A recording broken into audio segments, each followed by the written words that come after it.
Le JT Foot Mercato avec DAZN. Profitez de l'offre de lancement pour suivre la Ligue 1 sur DAZN avec l'offre Ligue 1+. Les détails seront à retrouver en commentaire épinglé de la vidéo. Bonjour à tous et bienvenue dans une nouvelle édition du JT Foot Mercato. On commence avec le Paris Saint-Germain. Après une rentrée des classes réussie ponctuée par un trophée de la Super Coupe d'Europe, les Parisiens ont idéalement entamé la saison. En coulisses, ça s'active à 2 semaines de la fin du Mercato. Déjà renforcé par les arrivées de Lucas Chevalier et Ilia Zabarni, le PSG pourrait ne pas s'arrêter là. Ce vendredi, l'équipe explique que les champions de France en titre n'excluent pas de mettre la main sur un latéral droit pour compenser l'absence d'Achraf Hakimi lors de la Coupe d'Afrique des Nations. Le quotidien français affirme également qu'un élément offensif, plutôt un ailier gauche, pourrait aussi débarquer dans la capitale. Dans le sens des départs aussi, ça bouge. Après Kolo Muani qui devrait rejoindre la Juventus, c'est un autre indésirable, Nordi Mukiele, qui va quitter Paris. Ce vendredi, RMC Sport révèle qu'un accord de principe a été trouvé entre le PSG et Sunderland pour le défenseur de 27 ans qui a même été autorisé à voyager ce vendredi en Angleterre. Si tout est bon, il devrait passer sa visite médicale et signer son contrat dans la foulée. Le montant de l'opération est estimé à environ 12 millions d'euros. Une bonne nouvelle pour le PSG qui cherche à dégraisser au plus vite.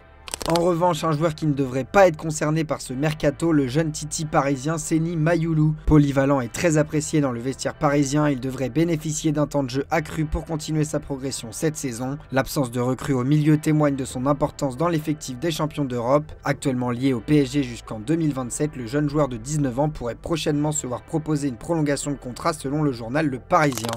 Un ancien parisien, Kevin Trapp, tout proche de faire son retour à Paris, mais cette fois-ci au Paris FC. L'Allemand s'est mis d'accord avec le promu sur les termes d'un contrat de 3 ans. Le club parisien a quant à lui trouvé un terrain d'entente pour racheter la dernière année de contrat de l'Allemand à l'Eintracht Francfort contre 1 million d'euros. Comme évoqué dans le JT hier, des possibilités de reconversion en tant qu'égérie pour Louis Vuitton à l'issue de sa carrière ainsi que pour sa femme ont également été mises sur la table. 7 ans après avoir quitté la Ligue 1, Kevin Trapp fait son grand retour et rejoint la liste des joueurs qui effectuent un comeback cet été, où figurent notamment Pierre-Emerick Aubameyang, Olivier Giroud ou encore Florian Thauvin. À l'Olympique Lyonnais, après la résiliation de contrat de Nemanja Matic hier, un autre taulier est potentiellement sur le départ. Ce vendredi, RMC Sport indique que Galatasaray avance ses pions sur le dossier Maitland Niles et a contacté le joueur à plusieurs reprises récemment. Le club stambouliote planche désormais sur une offre pour convaincre les Gaunes de laisser filer l'ancien joueur d'Arsenal. Sous contrat avec les Rodaniens jusqu'en juin 2027, reste désormais à savoir si Lyon ouvrira la porte à un départ pour un élément qui compte beaucoup pour Paulo Fonseca, affaire à suivre.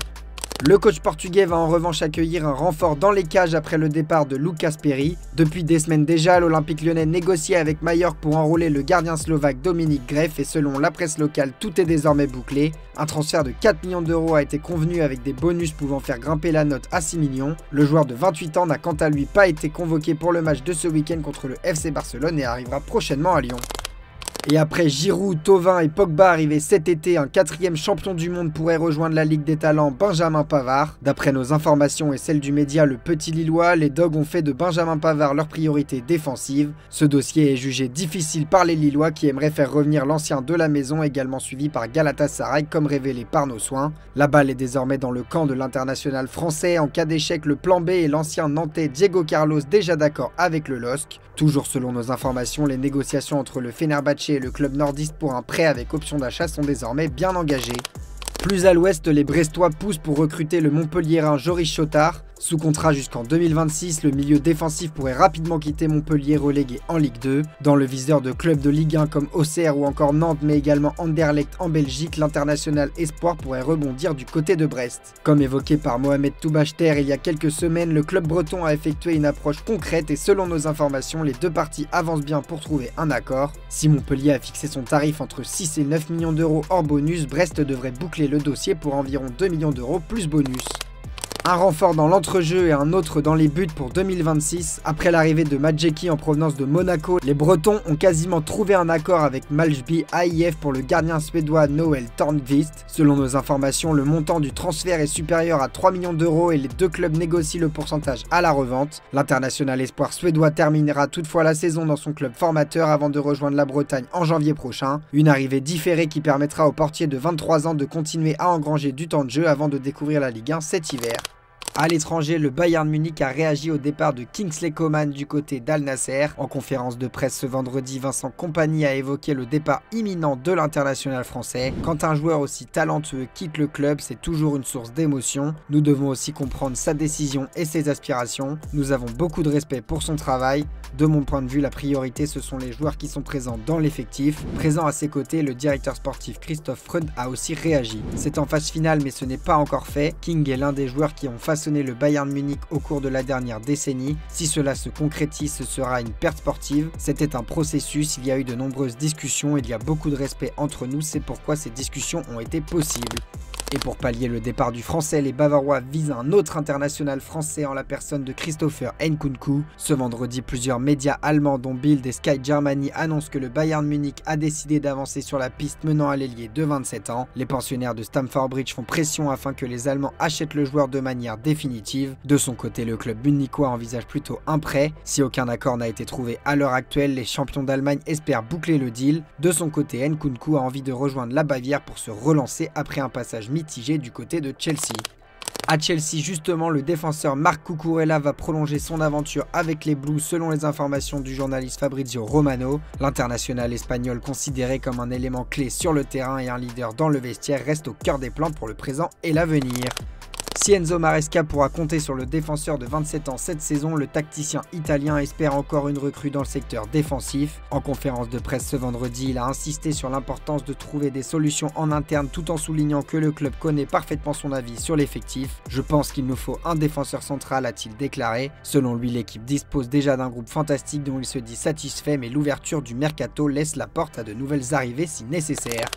Également présent en conférence de presse en marge du match face à Majorque, Hansi Flick a également fait le point sur le mercato. Depuis le transfert de Martinez vers l'Arabie Saoudite, certaines rumeurs évoquent que l'entraîneur souhaiterait un renfort défensif, une rumeur que l'intéressé a démenti en conférence de presse. Honnêtement non, nous pouvons également utiliser Gérard Martin à ce poste, je l'apprécie beaucoup. L'année dernière il a joué de manière fantastique, il s'est beaucoup amélioré. Sur le côté il donne satisfaction aussi, j'aime les joueurs qui peuvent être polyvalents. Ce dossier est donc refermé tout comme celui de Firmin Lopez, notamment courtisé par Manchester United et Chelsea. Il a été spectaculaire la saison dernière, à de nombreux postes nous avons de la qualité avec différents joueurs y compris Dani Olmo. Nous pouvons le gérer, certains auront plus de minutes que d'autres mais je suis très content de lui. Lors de la pré-saison je n'étais pas ravi mais il s'est beaucoup amélioré ces dernières semaines. Il a fait un grand match contre Com montrant sa force et son énergie.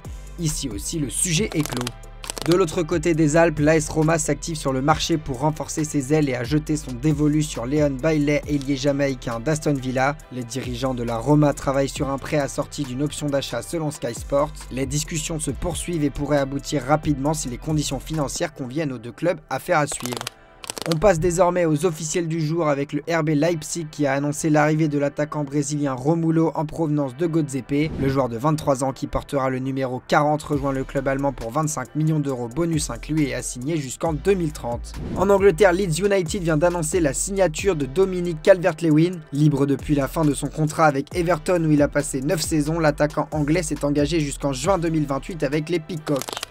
C'est le grand retour de la Ligue 1 ce vendredi. Ce soir, le Stade Rennais affronte l'Olympique de Marseille pour un premier choc que vous pouvez suivre sur DAZN avec l'offre Ligue 1+. Pour l'occasion, le Roazhon Park qui a revêti ses plus belles couleurs sera à guichet fermé. C'est notre image du jour. Je vous remercie de nous avoir suivis et on se dit à demain pour de nouvelles vidéos sur Foot Mercato.